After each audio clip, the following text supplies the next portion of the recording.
Cited Reference Searching in the Web of Science, presented by Reference and Educational Services at the Moody Medical Library. Cited reference searching allows you to track a publication's usage forward through time.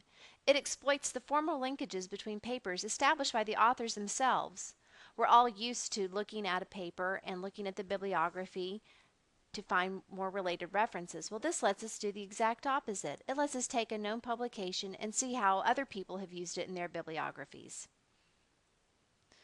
Why would you do this? Well, you could do it to discover who is citing your research and how your work is influencing newer investigation. It can help you uncover the directions in which research is progressing based on an earlier study.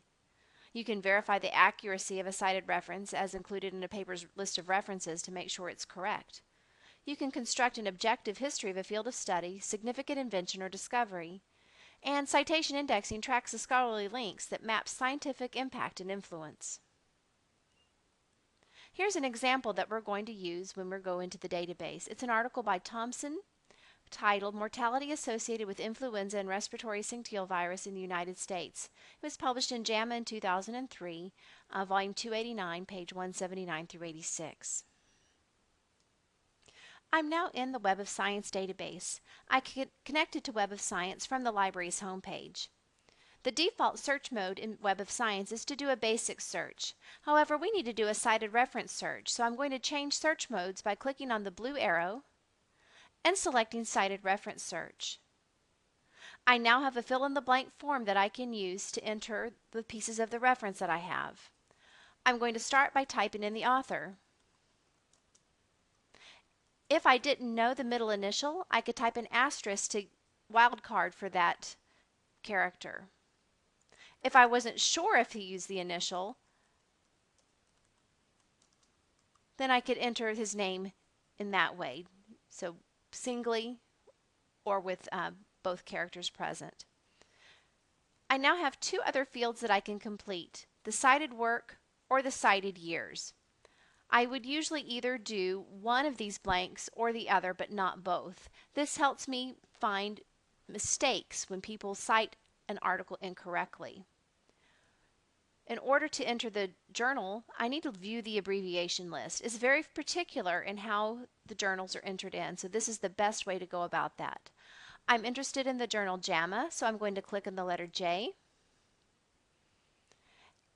I'm going to hit Control F in my browser and type in JAMA so I can get straight down to the section that I'm looking for. And I can see that they have it entered as JAMA-J AM Med Assoc.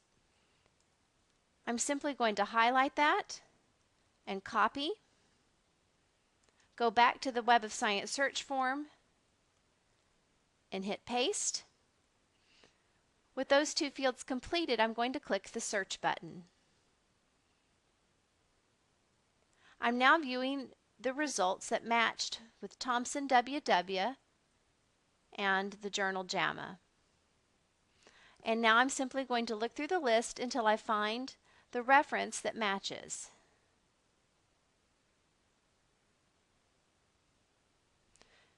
Okay, here's a possibility, JAMA 289. Now, but this says page 86. It only has one reference. Well, that still might be a possibility. I'm going to go ahead and select that one just in case.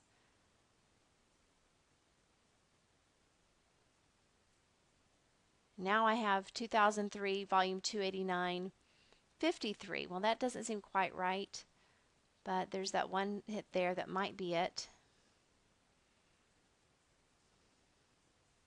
And now I'm seeing 2003, 289, page 179, and that looks like a good match there.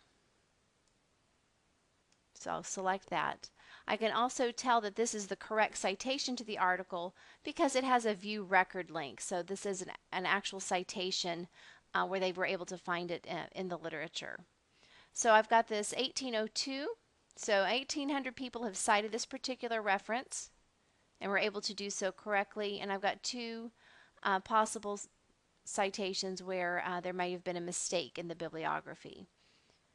If I just needed the numbers, then I could write down those numbers or add them up, and then I would be able to say that this article was cited 1,804 times. If I actually want to see the articles citing this one, I can click Finish Search, and I can start reviewing the different results that I'm seeing here. This number is a little smaller than what I saw on that first page. That's because our subscription doesn't contain all of the different resources that the Web of Science database is counting. So the previous screen lets me see the complete number, and the results screen lets me see the part that is part of the library's subscription. That's all there is to cited reference searching in the Web of Science. If you have questions, please ask a librarian. You can chat or email from the library's homepage. You can give us a call at 409-772-2372, text us at 409-433-9976, or come see us at the information desk. Thank you.